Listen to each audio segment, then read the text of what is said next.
Hindi ka na pwedeng magkaanak kailanman. Ito ay dahil sa genetic defect mo, Karina. Hinding-hindi ka magiging isang ina. Ito ang mga salitang binitawan sa akin ng isang doktor sa Sweden noong ako ay 33 taong gulang. Ako ay isang Doctor of Genetics, nagtapos sa Stockholm Medical Academy at naglaan ng 10 taon sa pagsasaliksik sa code ng buhay. Ang matinding kabalintunaan. Kaya kong basahin ang mga gene ng iba, ngunit hindi ko kayang ayusin ang nakamamatay na depekto sa sarili kong katawan. Ang matris ko ay tumatanggi sa anumang implantation ng binhi. Dahil dito, iniwan ako ng dati kong asawa. Sinabi ng dati kong biyenan na dinungisan ko ang bloodline ng kanilang pamilya. Sa gitna ng aking kawalang pag-asa, tumakas ako papuntang Maynila. Sa hindi pamilyar na lungsod na iyon, akala ko'y nagwakas na ang buhay ko hanggang sa nagkaroon ng sunog, hanggang sa makilala ko ang bumberong sumugod sa nagliliyab na gusali, hanggang sa binitiwan niya ang isang pangungusap na nagpabago sa lahat. Ngayon, samahan ninyo akong pakinggan ang kwentong ito tungkol sa tunay na kahulugan ng buhay. Nagtapos ako sa Stockholm Medical Academy at nakuha ang aking doctorate in genetics, ngunit ang matinding pang-iinsulto ng tadhana ay hindi kayang lumikha ng buhay ng sarili kong katawan. Sinasaliksik ko ang buhay, subalit sa edad na 63, nalaman kong hindi pala kayang magdala ng anumang buhay ang sinapupunan ko. Iniwan ako ng dati kong asawang si Anders. Sinabi sa akin ng dati kong biyenan, ikaw ang nagdala ng genetic defect sa aming pamilya. Wala akong nasabi. Bilang isang geneticist, hindi ko maayos ang depekto sa sarili kong katawan. Labis akong nalulungkot. Ang ibang kababaihan ay likas na nagiging ina. Walang plano, walang paghahanda, at dumarating na lang ang buhay. Ngunit iba ako, anuman ang hilingin ko, anuman ang pagsisikap ko, hindi ito kayang gawin ng aking katawan. Nagpasya kong lisanin ang Sweden. Nakahanap ako ng internship sa isang laboratorio ng prestihiyosong universidad sa Maynila, Pilipinas. Oo, ito ay isang pagtakas. Nais kong takasan ang aking kabiguan, ang aking kawalang kakayahan, ang mismong pagkatao ko. Umakupa ako ng apartment sa 2 palapag sa Maynila.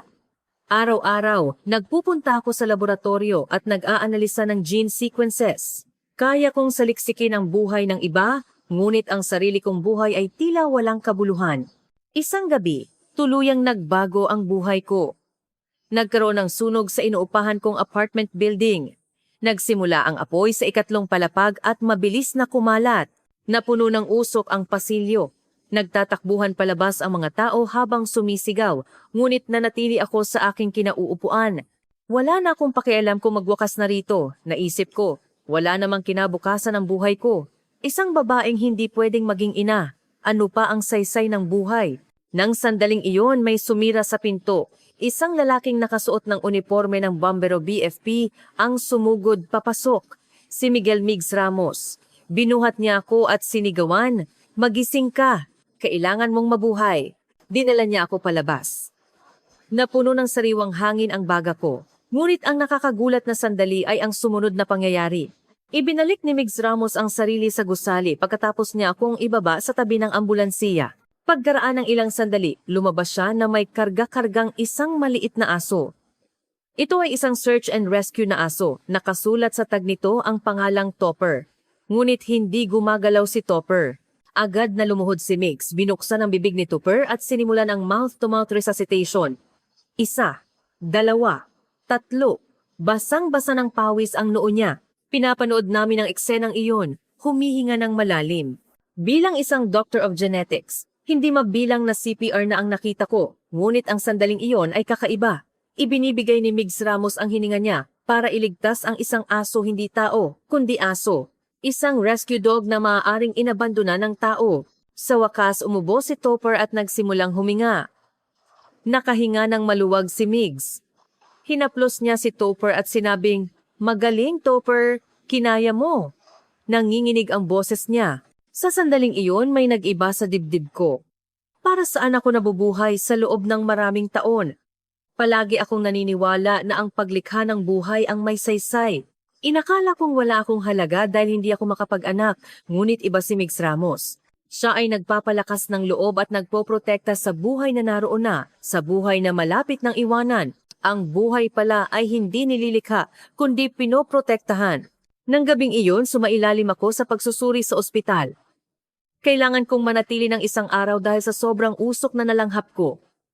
Nakahiga ako sa ward nang dumating si Migs Ramos. Kumusta ka? Ako si Miguel Ramos, rescuer mula sa BFP Maynila, magalang na bati niya. Tumango ako. Kumusta si Topper? Tanong ko. Ngumiti siya ng maliwanag. Ayos na ayos. Sabi ng vet, wala na siyang problema.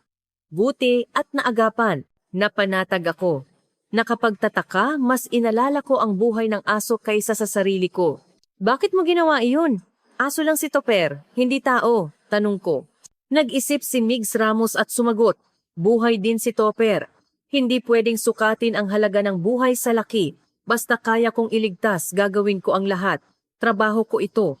Simple lang ang kanyang sinabi, ngunit labis akong naapektuhan. Halaga ng buhay. Sa buong buhay ko, nag-aral ako ng gene, tinitingnan ang blueprint ng buhay, ngunit hindi ko kailanman inisip kung ano ang halaga nito. Para sa akin, ang buhay ay datos. Isang bagay na pinag-aaralan at isang patunay ng kabiguan ko dahil hindi ko ito kayang likhain. Ngunit para kay Migs Ramos, iba ang buhay.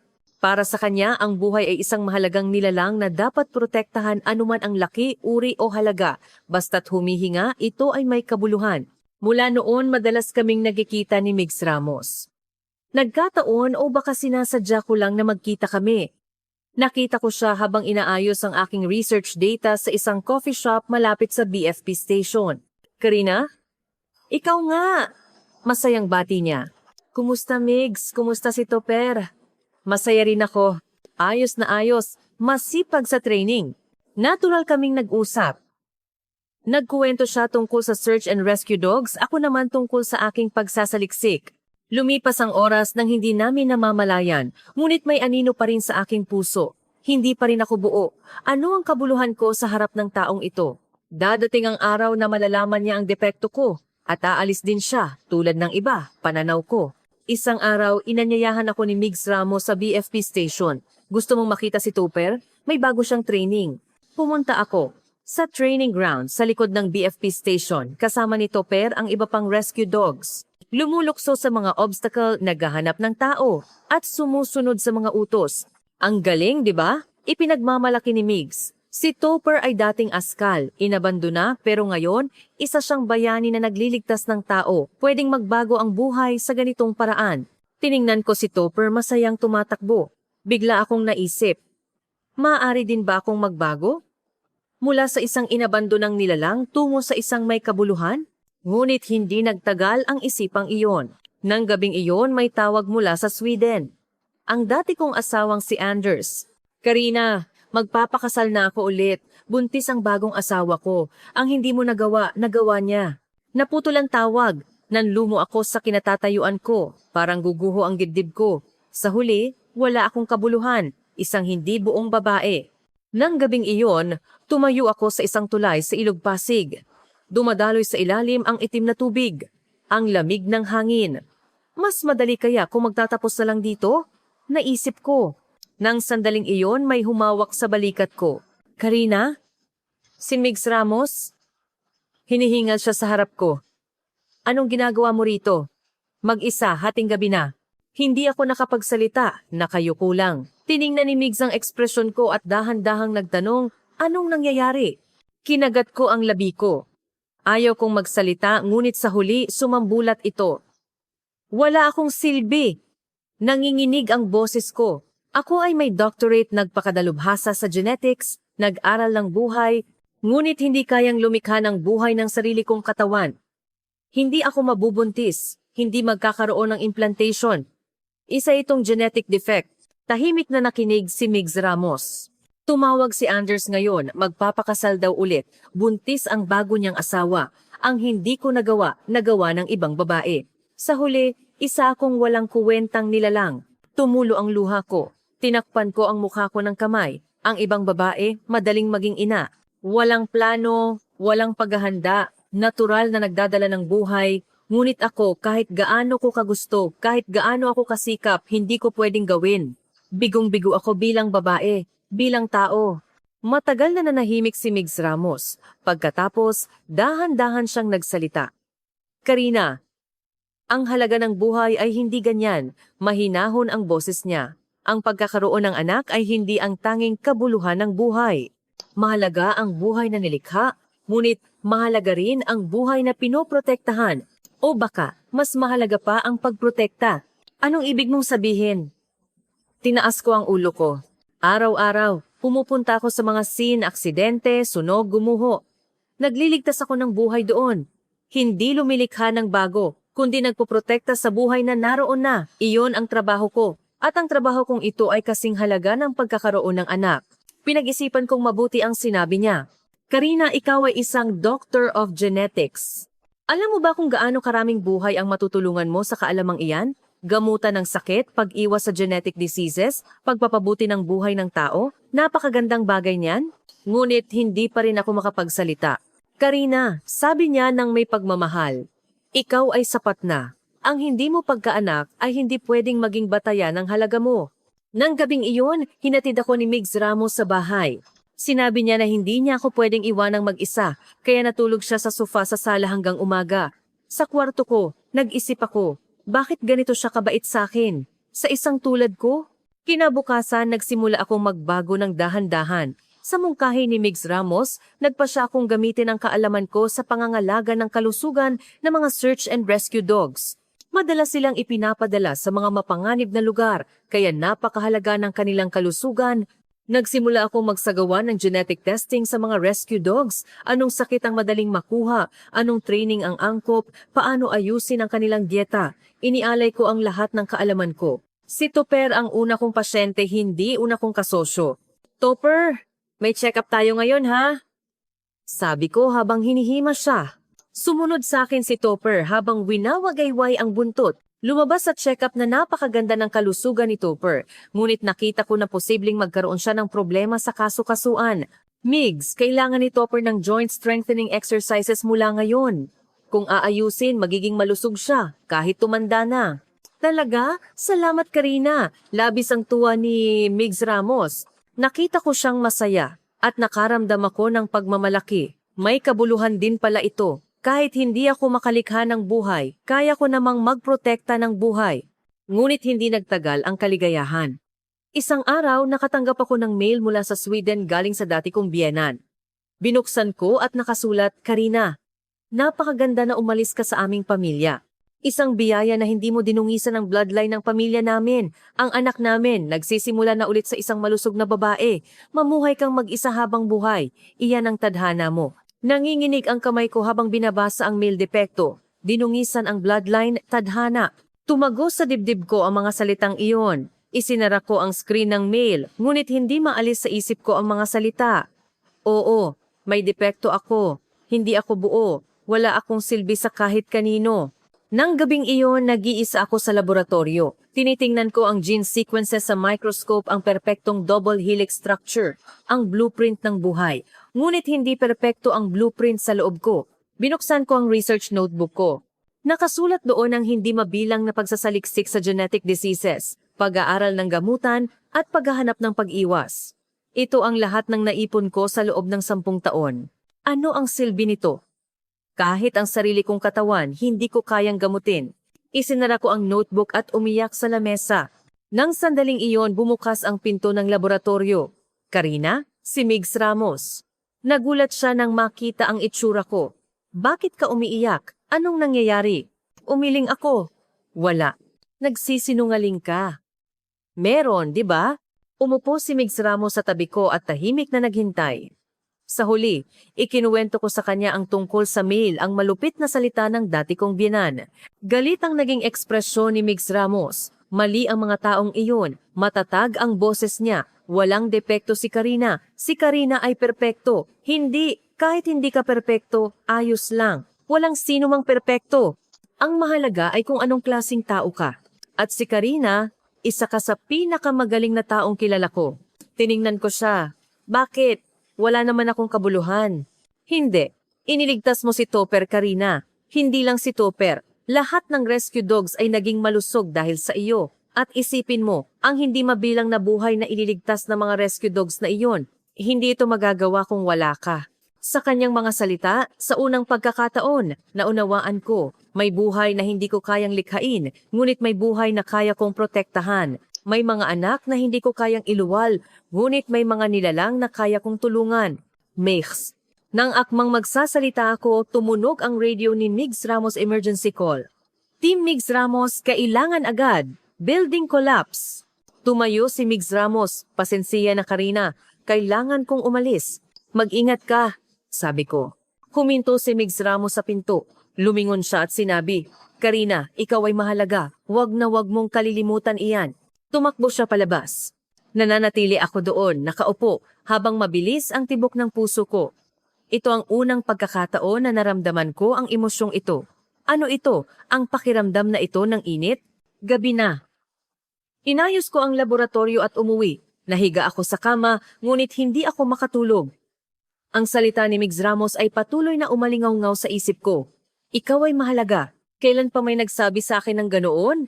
Hindi. Baka ito ang unang pagkakataon. Bandang 4:00 ng umaga, tumunog ang telepono. Ospital. Karina? May nangyari kay Miguel Ramos. Tumakbo ako palabas. Hindi na inayos ang suot. Sumakay ako ng taxi at nagmadali sa ospital. Pagdating ko sa emergency room, umaga na. Nasaan si Miguel Ramos? Tanong ko sa nurse. Nasa kwarto. Kayo po ba ay kaanak? Nag-alinlangan ako. Hindi kaanak pero. Tumango ako. Oo.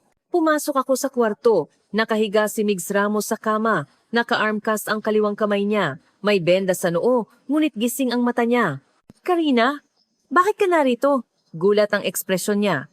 Tumawag ang ospital. Anong nangyari? Lumapit ako sa kanya.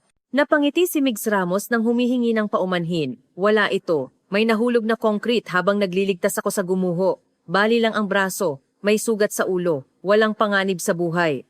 Bali ang braso at hindi iyon wala. Nanginginig ang boses ko. Hinawakan ni Migs Ramos ang kamay ko. Ayos lang. Madalas itong nangyayari. Gagaling ito sa loob ng 2 buwan. 2 buwan? Hinigpitan ko ang hawak sa kamay niya. Ang taong ito, na nabubuhay at nag-iinit, ay halos namatay. Halos mawala ang sarili niyang buhay para magligtas ng buhay. Sa naisip na iyon, tumulo ang luha ko. Hindi ko napigilan ang pag-iyak. Bakit ka umiiyak? Nagulat na tanong ni Migs Ramos. Ayos lang ako. Hindi ka ayos. Umiling ako. Araw-araw, nagpupunta ka sa delikadong lugar. Hindi alam kung kailan ka masasaktan. Bakit mo ginagawa iyan? Nag-isip si Migs Ramos. Pagkatapos, sumagot, dahil iyan ang trabaho ko. At iyan ang kaya kong gawin. Pero ang buhay mo, ang kaligtasan mo, mahalaga rin iyon. Pero kung may buhay na kaya kong iligtas, isa sa panganib ko. Iyan ang pinili kong daan. Sa pakikinig sa kanya, naunawaan ko, ang taong ito ay isang tunay na tagapagprotekta ng buhay, ang taong handang isugal ang sariling buhay para iligtas ang buhay ng iba. At bigla kong naisip, maari din ba akong mamuhay ng ganoon? Kaya ko bang protektahan ang buhay ng iba? Magkakaroon ba ng kabuluhan ang buhay ko kahit hindi ako makapag-anak? Kinabukasan, mas madalas ko nang nakikita si Migs Ramos. Hindi siya makapagtrabaho dahil sa bali niyang braso. Mas nagpursige ako sa pag-aalaga sa mga rescue dogs. Hindi lang si Topper, kundi ang check-up ng iba pang rescue dogs. 15 aso, 15 buhay. Bawat isa ay may iba't ibang personalidad, kalusugan at pangangailangan. Sinuri ko silang lahat, check-up, gene analysis, health assessment. Pagkatapos, nagplano ako ng personalized management para sa bawat isa. Maaaring manghina ang paningin ni Maya. Kailangan niya ng vitamin A. Medyo mahina ang puso ni Bantay. Kailangang limitahan ang matinding ehersisyo sa 30 minuto. Si Rocky, may allergy. Kailangang palitan ng dog food. Inisa-isa ko ang paliwanag kay Migs Ramos.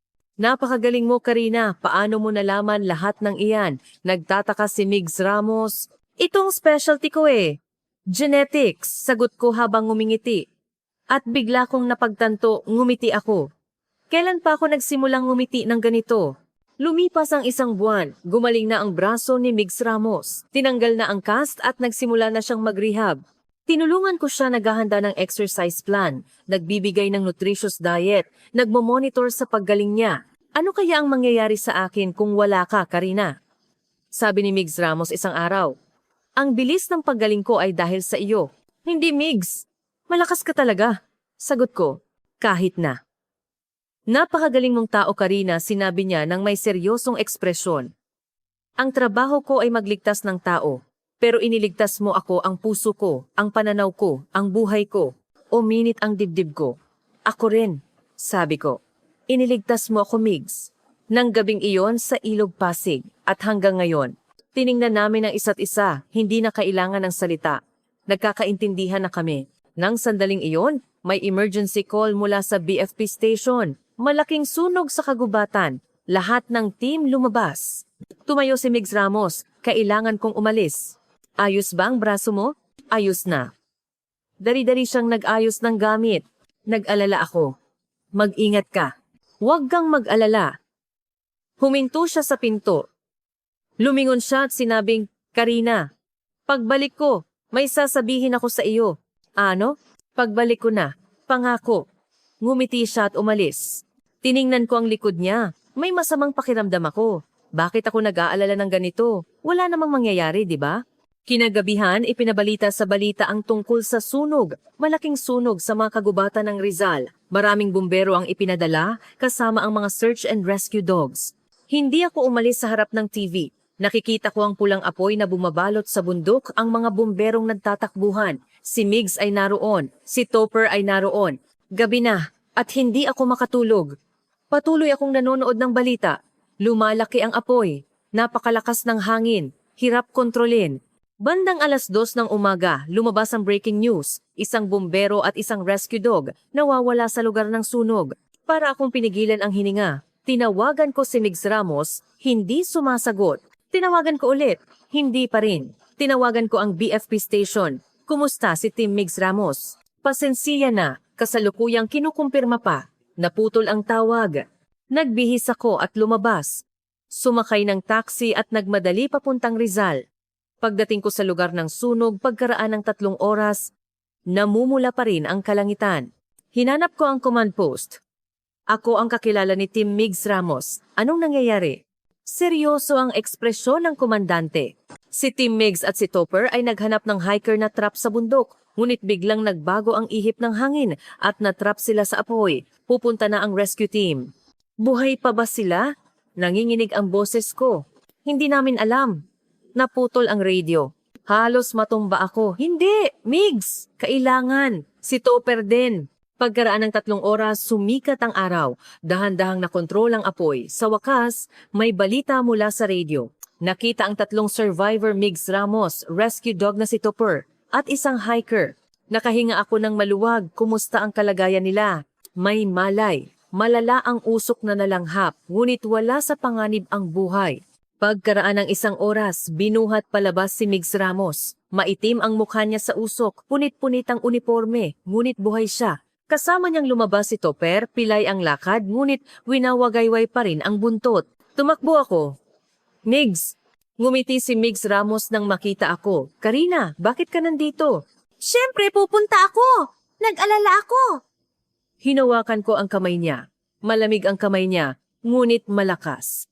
Hindi mo ba sinabing may sasabihin ka? Ngumiti si Migs Ramos.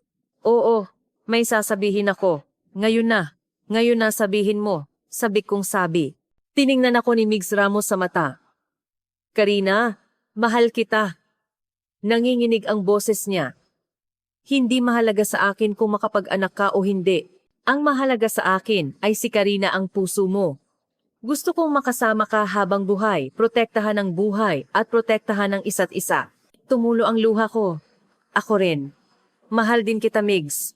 Sa unang pagkakataon, binigkas ko ang pag-ibig. Sa unang pagkakataon, naramdaman kong buo ako. Kahit hindi ako makapag-anak, buo ako. Kahit hindi ako makalikha ng buhay, kaya ko namang magprotekta ng buhay. Ito ay sapat na. 5 araw na nasa ospital si Migs Ramos. Araw-araw akong pumupunta bago magtrabaho, pagkatapos magtrabaho, at buong araw sa weekend. Kasama ko rin si Topper. Matapos gamutin sa animal hospital, pinayagan siyang pumasok sa kwarto ni Migs Ramos. Nakahiga si Topper sa tabi ng kama ni Migs Ramos. Dahan-dahang winawagayway ang buntot, binabantayan siya. Topper, ikaw yata ang tunay na bayani, sabi ni Migs Ramos habang hinahaplos si Topper. Dahil din kay Topper kaya natagpuan ng hiker ngayon. Hindi sumuko sa apoy, hinabol ang amoy.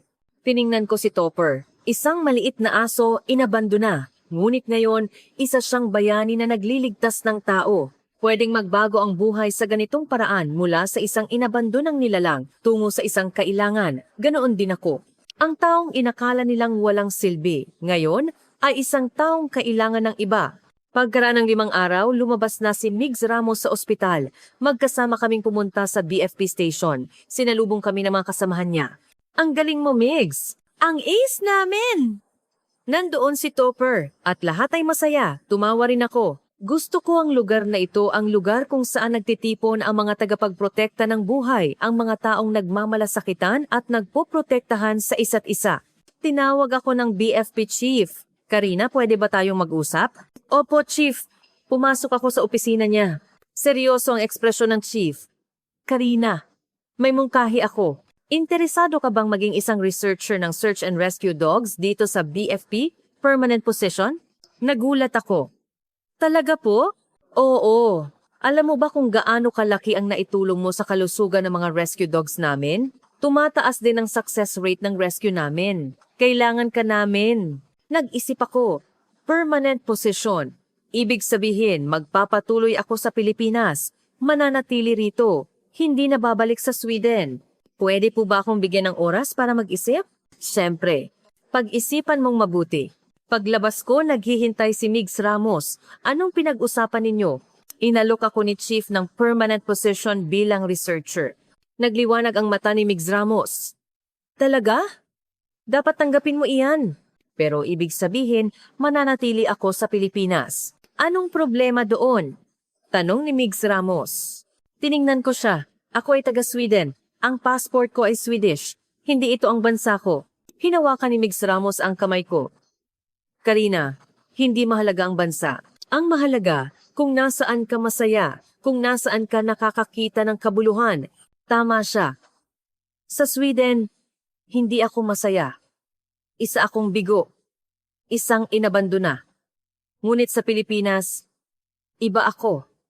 Ako ay kailangan. Ako ay minamahal. Bigyan mo ako ng ilang araw para mag-isip, sabi ko.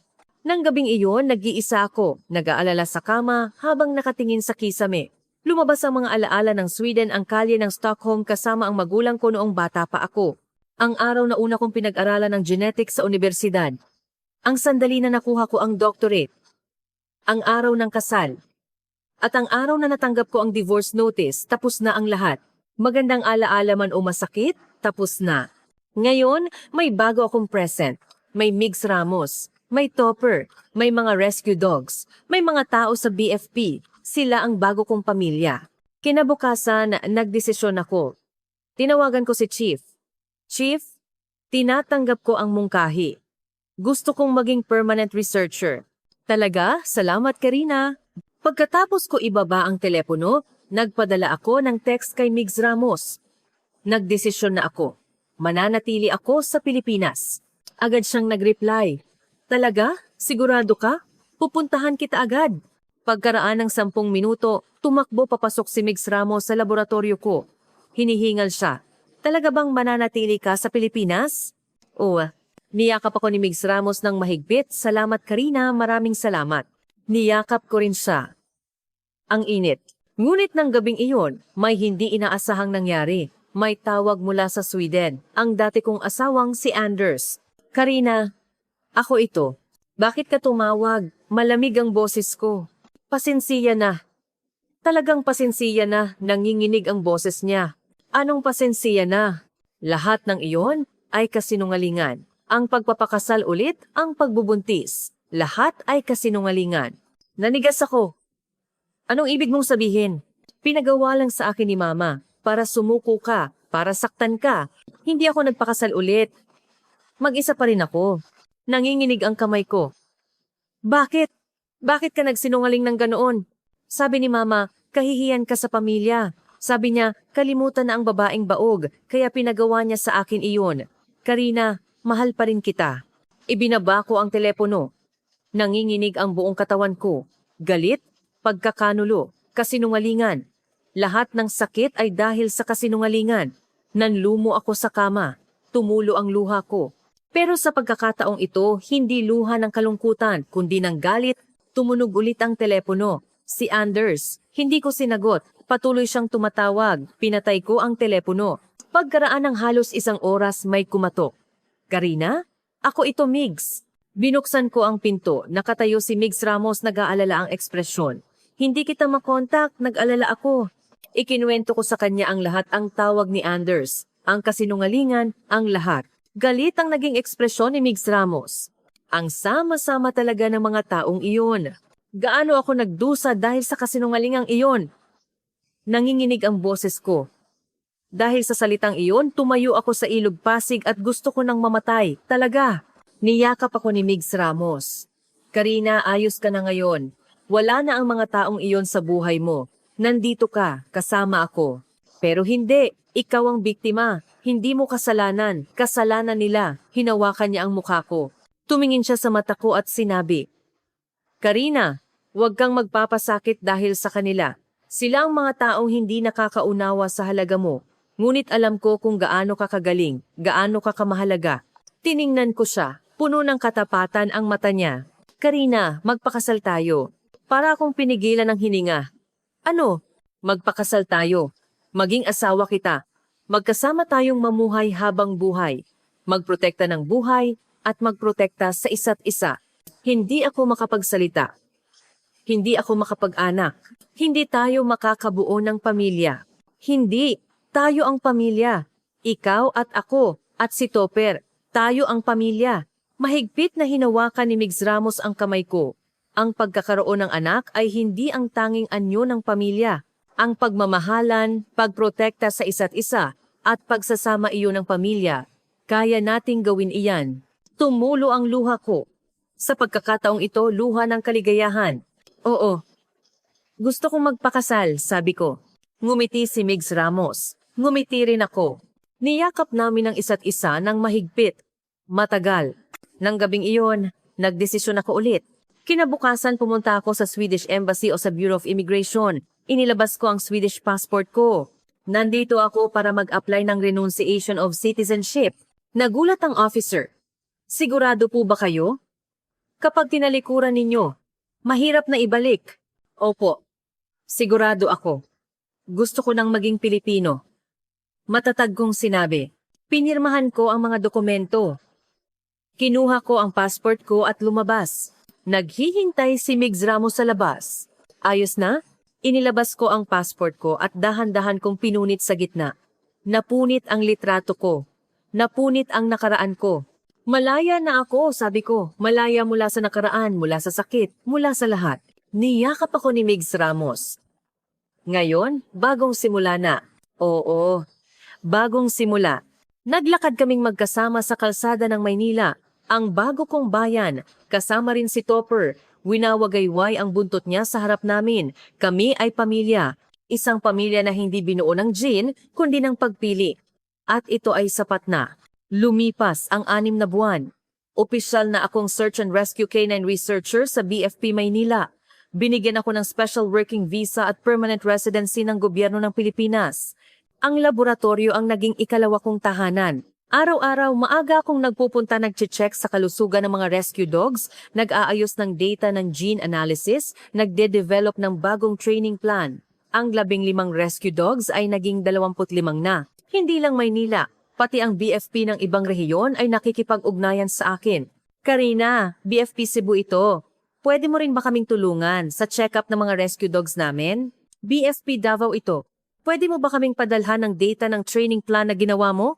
Lumalawak ang trabaho ko. Kahit abala, masaya ako at may kabuluhan. Napakasal kami ni Migs Ramos 4 na buwan nang nakalipas. Simpleng kasalan lang. Mga kasamahan lang namin sa BFP at mga tao sa laboratorio ang inanyayahan. Walang dumating mula sa Sweden, ngunit ayos lang. May Migs Ramos ako at si Topper sa tabi ko. Nakasuot ng maliit na tuksedo si Topper.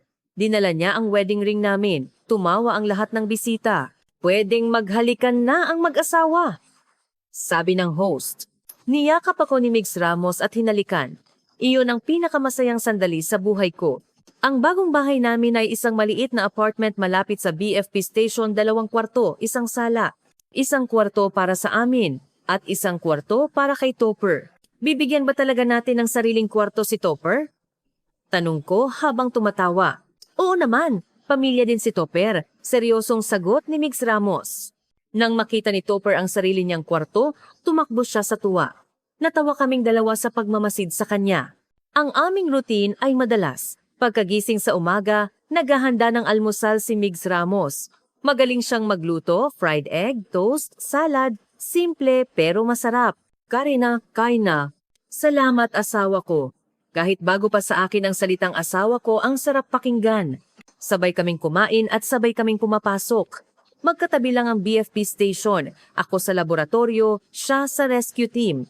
Mag-iingat ka, Migs. Tawagan mo ako pag may delikado. Huwag kang mag-alala. Mahal kita. Mahal din kita. Ito ang usapan naming araw-araw. Pero bago pa rin sa pakiramdam, isang araw may special guest sa laboratorio, isang buntis, malaki na ang tiyan. Kasama ang asawa niya. Karina, kami ang mag-asawa. Kumusta? Anong maipaglilingkod ko? Magalang kong tanong. May panganib ng genetic disorder ang baby namin. Nabalitaan namin na geneticist ka, kaya gusto naming magtanong. Pinaupo ko sila at pinakinggan ang kwento nila. May posibilidad na rare genetic disease ang diagnose sa fetus. Punong-puno ng pag-aalala ang mag-asawa. Magiging maayos ba ang baby namin? Tanong ng asawa habang umiiyak. Tiningnan ko ang gene test results nila at inanalisa. Pagkaraan ng halos 1 oras, ipinaliwanag ko ang resulta. Buti na lang hindi ito malala. Kapag ginamot pagkapanganak, pwede siyang lumaking malusog. Tutulungan ko kayo sa treatment plan. Nakahinga ng maluwag ang mag-asawa. Maraming salamat po, Karina. Walang anuman. Trabaho ko ito. Nang umalis sila, tumingin ako sa bintana. Kahit hindi ako makapag-anak, kaya ko namang tulungan ng baby na malapit ng ipanganak. Kahit hindi ako makapag-ina, kaya ko namang tulungan ang mga nanay. Mainit ang pakiramdam na ito. Pagkaraan ng ilang buwan, nag-contact sa akin ang mag-asawa. Ipinanganak na ang baby ng malusog. Maayos din ang treatment. Maraming salamat po. Nagpadala ko ng congratulations card kasama ang isang maliit na regalo, damit ng baby. Kahit hindi ko siya masusuotan, kaya ko namang basbasan ang anak ng iba. Ito ay sapat na. Isang weekend, naglakad-lakad kami ni Migs Ramos sa Roxas Boulevard. Naglalakad kami sa baybayin, kasama si Topper. Masayang tumatakbo si Topper. Karina, naaalala mo pa ba noong 1 taon? Tanong ni Migs Ramos. Naaalala ko. Ang araw na gusto ko nang sumuko sa Ilog Pasig. Kung hindi kita nakita noon, ano kaya ang nangyari? Maaaring patay na ako o bumalik sa Sweden at nabuhay na walang kaligayahan habang buhay. Hinawakan ni Migs Ramos ang kamay ko. Pero masaya ka ngayon, di ba? Oo, masaya talaga ako. Sinabi ko ng buong puso. Hindi ko alam na ganito pala ang kaligayahan, ang maglakad kasama ang isang tao, maghawak kamay, matulog sa iisang bahay, kumain ng magkasama sa umaga. Lahat ng ito ay kaligayahan. Masaya rin ako dahil nakilala kita, Karina, sabi ni Migs Ramos. Dati, ang iniisip ko lang ay trabaho, magligtas ng tao, magprotekta ng buhay. Iyon lang, pero iba na ngayon. Pag-uwi ko, nandoon ka.